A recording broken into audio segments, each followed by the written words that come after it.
Hello, everybody, and welcome to this week's Leadership Lunch Chat with Jen Wilson and myself. So we are looking forward to another week of talking about what we are seeing in the accounting profession and from our observations of others, but also suggestions that we make to our clients so that everyone can benefit as well. So today we are going to talk about culture, but not just culture, toxic culture within your firm, your corporation, wherever you might work, and what we might do about it. So Jen, did you want to kick us off? Sure. First of all, I know that we all want to say, well, toxic culture, we don't have one. That's someone else's problem. And that's a possibility. Culture is the way that it feels to work at your place, the feeling that you give to your talent and that they leave every day feeling about their daily interactions. And it's the way that clients experience you as well. It's both of those things. And it's usually given by leadership, intentionally or unintentionally. That's kind of an interesting thing, is that you don't have to carefully craft your culture to have a culture. The culture is just given by the behavior of the people that lead it, usually. And then that is mirrored by or causes behavior of the middle leaders. And it's kind of a tribal handed down sort of a thing, even if it's not defined in writing. And culture has positive and negative aspects, but some organizations have toxicity in their culture. And I'm sorry that I don't remember the name of the book, but it was a culture book that I read, and there were two authors, and one of the quotes from the book says something like, this is a paraphrase, your culture is defined by the worst behavior that you tolerate.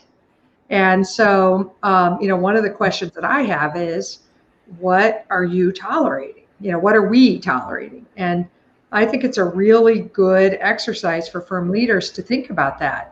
To think about, like, we could have the most carefully crafted values, the best intended culture, but we have somebody in one of our departments who's just completely passive aggressive or super selfish or kind of demeaning, diminishing, punishing, and they're screwing up the culture all by their little lonesome. Yeah. So what do you think? Well, I think if you haven't defined your culture, it's hard to then try to reel it in, right? So like with any family, parenting, whatever it is, you have to define what your value system is in a business and adhere to it.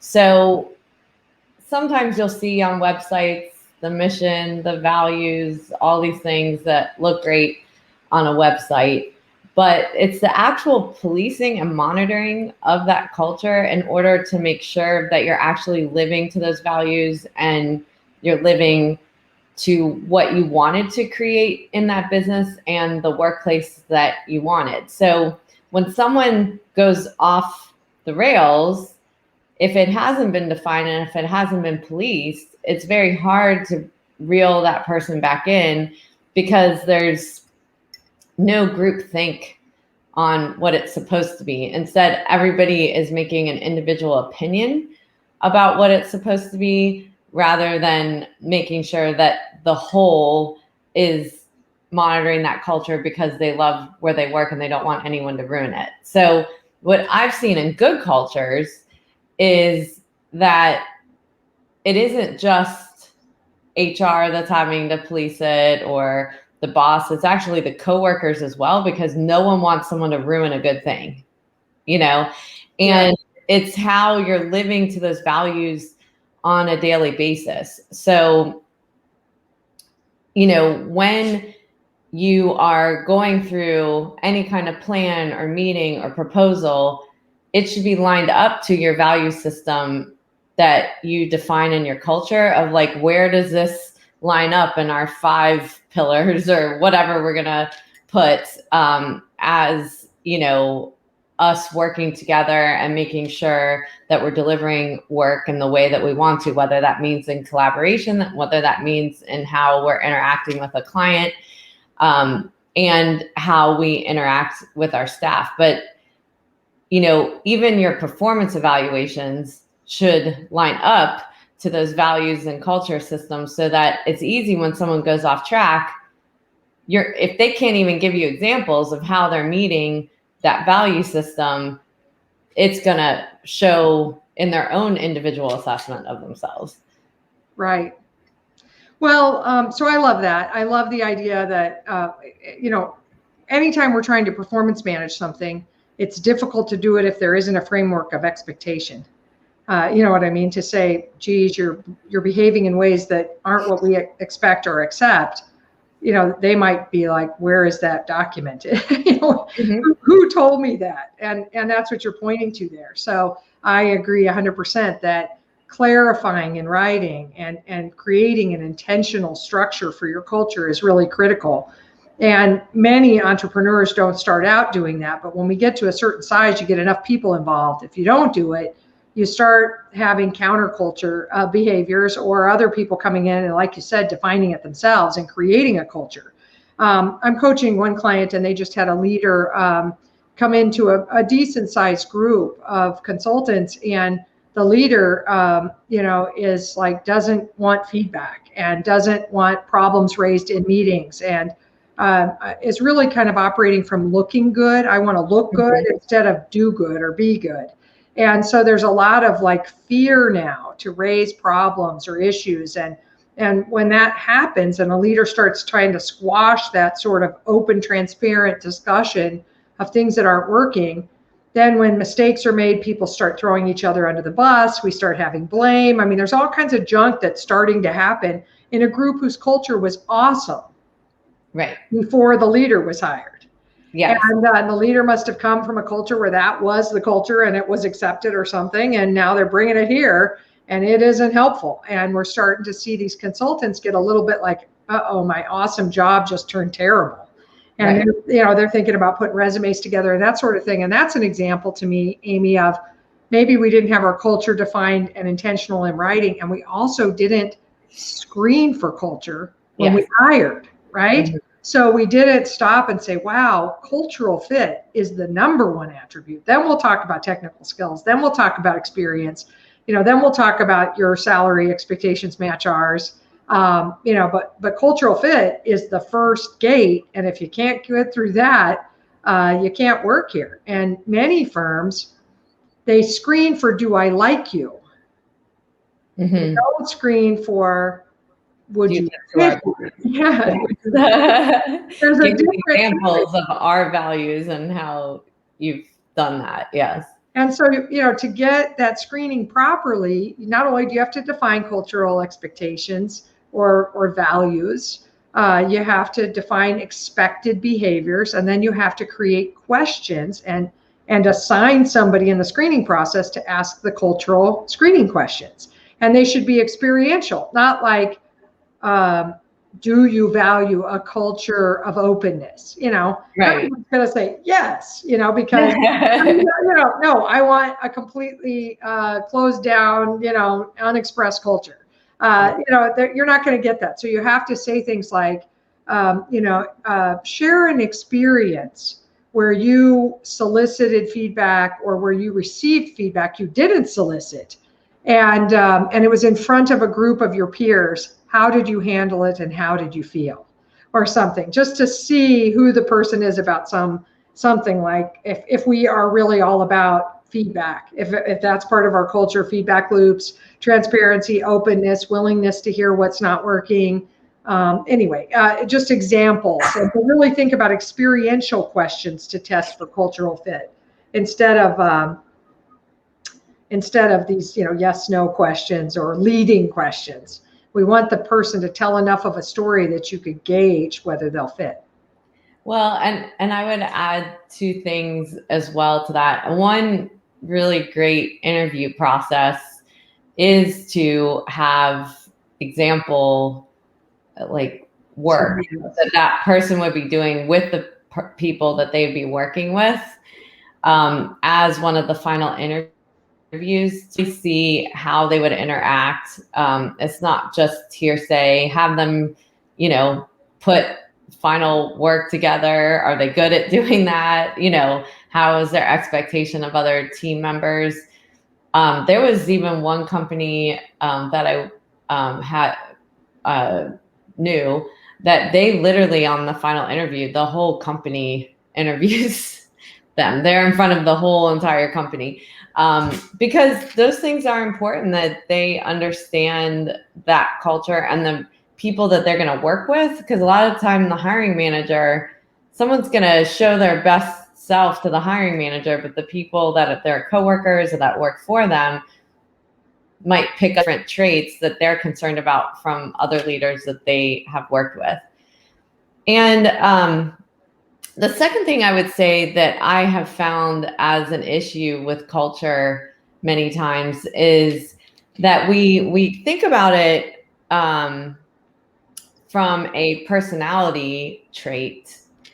But I think it's really important to look at what companies somebody has worked at and understand those cultures, because there's a mix between your personality and what the operating culture was at a business they worked at. And so then you have double, because everyone's coming in with their own expectation of what they knew was okay in the last organization they were at. Yes. That hasn't been communicated, right? So we don't know what's in their head, what a good conversation looks like, how people have been trained to have a conversation of, do they repeat back what somebody has said to make sure that they've said it? There is like operating cultures or how people are trained or not trained. And if it was a toxic culture and that kind of business was a toxic culture, someone could leave and say, I didn't like working there because it was toxic, but they still bring some of those traits with them because that's what they were used to.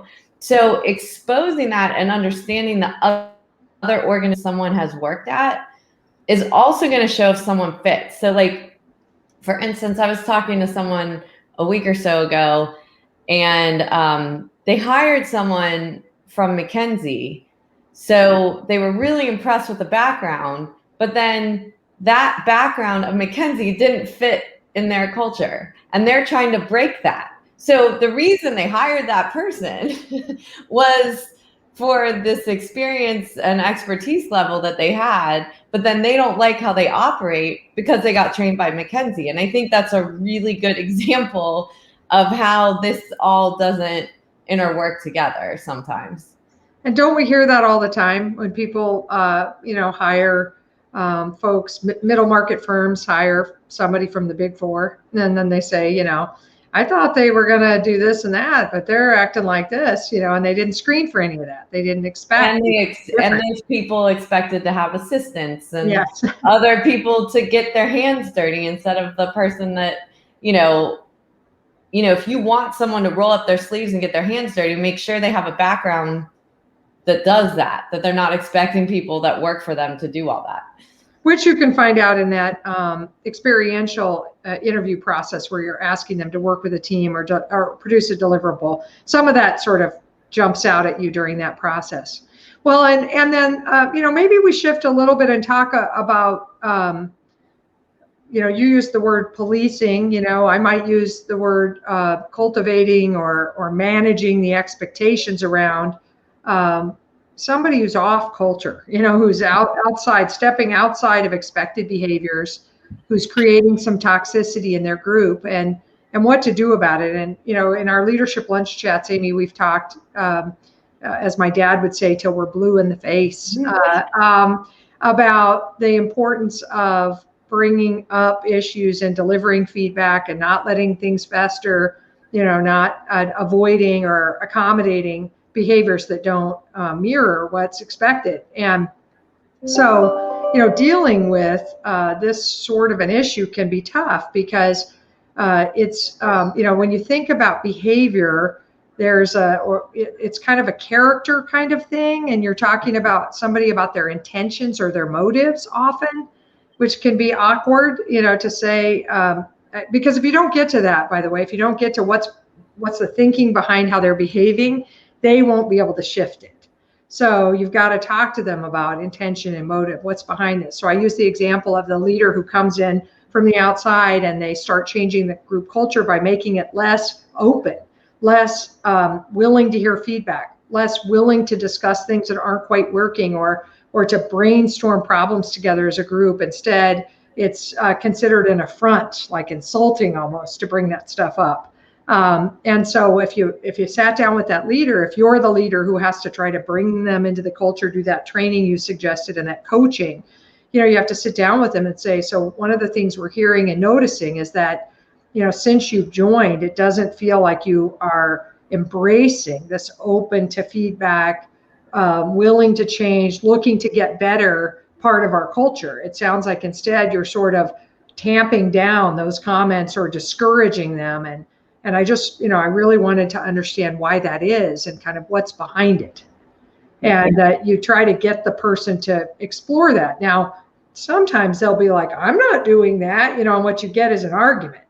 Instead of, we've talked about this a million times too, instead of them being 100% responsible and saying, wow, I'm, sorry that I am giving that impression or creating that kind of an environment. And let me think about what might be behind that. And so if they come from that, you're going to be like, okay, maybe we can get somewhere. If they come from, I'm not doing that, denial, offense, now that, and by the way, if they're not open to feedback with their group, they may not be open to this feedback conversation. So that's a very real possibility. Or the person that's the leader isn't open to actually giving the feedback. Too much of what I see is talking behind the new person's back, or somebody that is toxic taking action. Yeah. Also, like not wanting to admit that we made a hiring mistake, or that the person we hired has a problem, because we're like, oh my gosh, that was such a brutal hiring process, and I don't want to face it. So I'm going to, ignore the feedback. You'll just get used to them.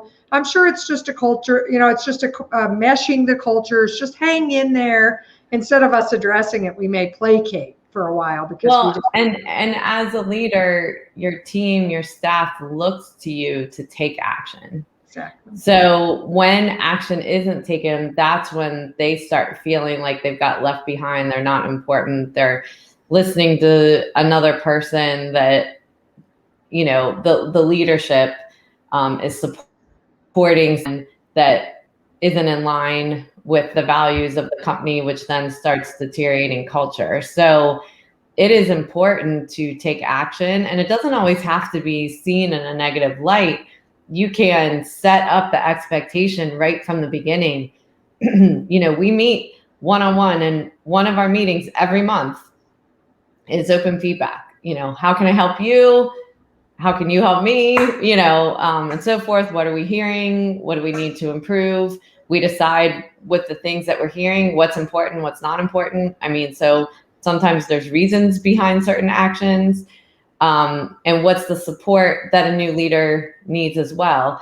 And and we just have a short time left, but I think it's important to say as well, as toxic culture can be created by an employee, but it can also be created by a client. And so when you bring clients in the door, you need to interview them just like they're interviewing you, especially if you're in a monthly relationship with clients and so forth, that they are going to fit into your value system. I remember having this hugely toxic client, and we were making so much money off this client. It was so hard because the staff knew we were making a lot of money off the client. No one could make the client happy. They were actually insulting the staff all the time. It was just horrible. And I had to go to them 2 or 3 times to say, this is not okay. This is right. Because if I lose a staff person over a client, that's worse. Right? So no doubt. Yeah. So and Amy, wait a minute. Say that again. If I lose a staff person over a client, it's worse. Yeah. And I want to double underline 18-point type, no joke, because I think some people actually don't feel that way. No, they place, which is harder to find. A client can be replaced. It can be hurt. It can be painful, But at that point, I warned them, and then I went to my staff and I said, I see this, I feel you, I'm going to fire the client. And it was the hardest day of my life because they were definitely my biggest client. Yes. But my staff was so tied to me after that. Yeah. Because they knew the revenue that I was losing by firing that client. And I think that's the other way you show as a leader that you care. Well, and it's also how you show your commitment to the culture that you are defining and that you are saying is expected. Holding on to toxic clients, allowing toxic behavior from new or existing leaders or staff. When we do that, when we have a definition of culture and we allow counterculture behavior to persist, they call that hypocrisy. And nobody trusts or respects it. Nobody wants to work inside a hypocritical environment. That's just not what, especially next gen talent, they expect what we say to be what we do. And when we don't, they're very quick to see it, judge it, and distrust it. So anyway, we see this a lot, and that's why you and I are talking about it. We wouldn't be talking about it if this was isolated incident. This is something we encounter every single week, looking across the firms and the leaders. And there are wonderful cultures too, where they are very committed and they're very well defined and they are very on top of the feedback. So happily, that gives us all kinds of hope. But I think all of us need to examine our cultures and see, how clear is it what we're expecting? How well are we doing screening it? Is it in writing? And then how are we doing handling counterculture or toxic behaviors? And which ones should we tackle if there are some that we haven't been handling? So we could keep our people, keep their trust and respect, have them feel that we have their back, and really create a positive environment people want to stay and work in. Yes. Well, another week of Leadership Lunch Chat wrapped up. So if any of you have topics that you want us to address in coming weeks, please comment, let us know. But thank you for participating with us. And thank you, Jen, as always. And have a great weekend. Bye now.